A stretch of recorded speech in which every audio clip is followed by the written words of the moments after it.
chers amis, merci d'être si nombreux. Après les conférences de mémoire sur d'illustres Vauclusiens, tels qu'André de Richaud, Clovis Hugues, Agricole Perdiguier, Paul Guigou, Alphonse Benoît, pour ne citer que les plus récentes, nous allons entendre aujourd'hui une conférence originale sur un Vauclusien d'origine avéronaise, probablement le plus célèbre des Vauclusiens dans le monde, à savoir Jean-Henri Fabre. Si, je suis le conférencier. Vous êtes le conférencier, vous deviez faire une conférence, mais à quelle heure? Oh ben là, c'était prévu à 14h30. Ah bon, ben moi aussi, mais sur quel sujet alors? Ben moi, c'est sur Jean-Henri Fabre, le fait libre, le poète.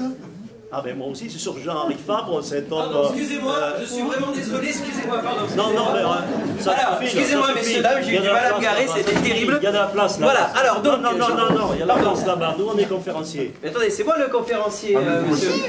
Ben oui, pourquoi? Vous deviez faire une conférence?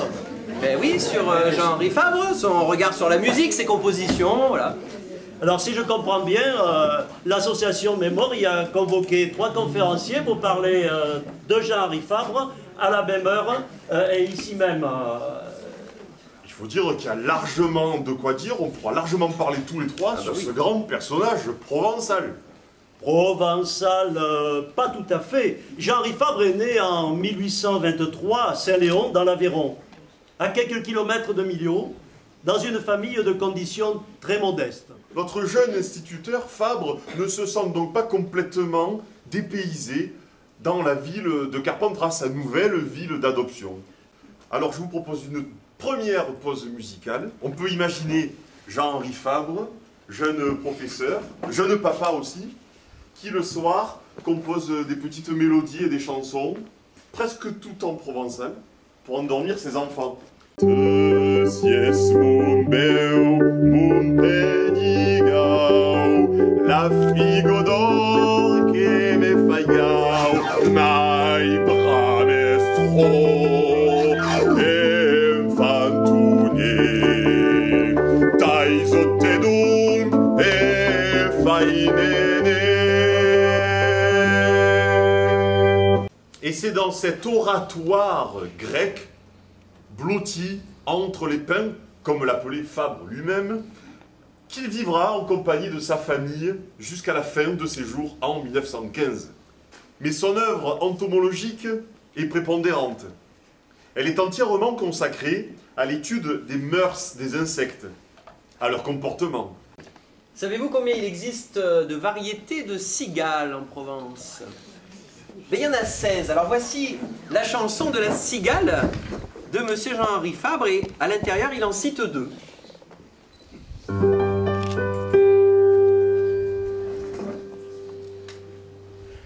Ah ok, fai cao, a quinto chavano, davant uno stau, consegni platano, la cigale lo cacao, oh soleil sfambucant, cigaletto, cigaletto, fai brusiti simanetto, e tente lo corbengai, as dos pés e piei mamai, la la la la la la la la la la la la la la la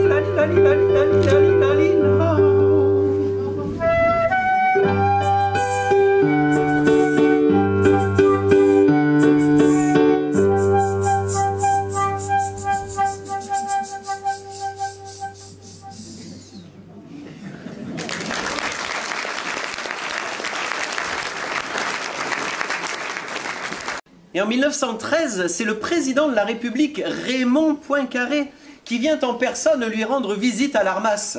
Fabre ne manifesta aucune joie, il était usé par la vie.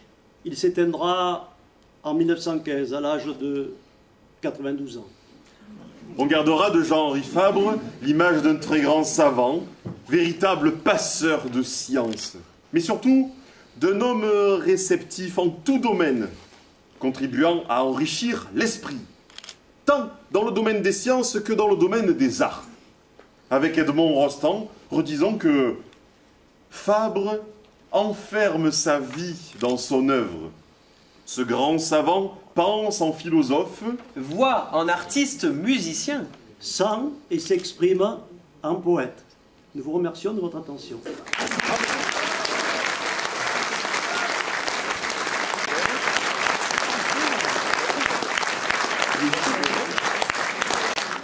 Merci.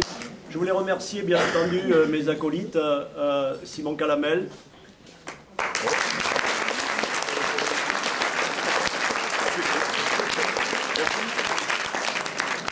Thibaut Plantevin,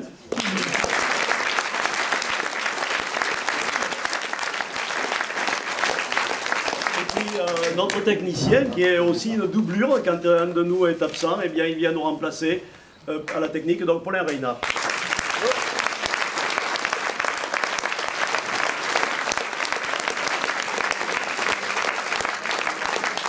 Pendant que j'ai encore le micro, je profite de remercier les gens qui nous ont permis de nous rencontrer, qui ont fait le trait d'union entre nous et puis vous, et passer un bon moment autour de Fabre. Je voulais nommer bien entendu M. Claude Vallée, avec qui je suis en relation très étroite, très souvent, et puis bien entendu M. Robert Martin pour le travail qu'ils font ici. Merci.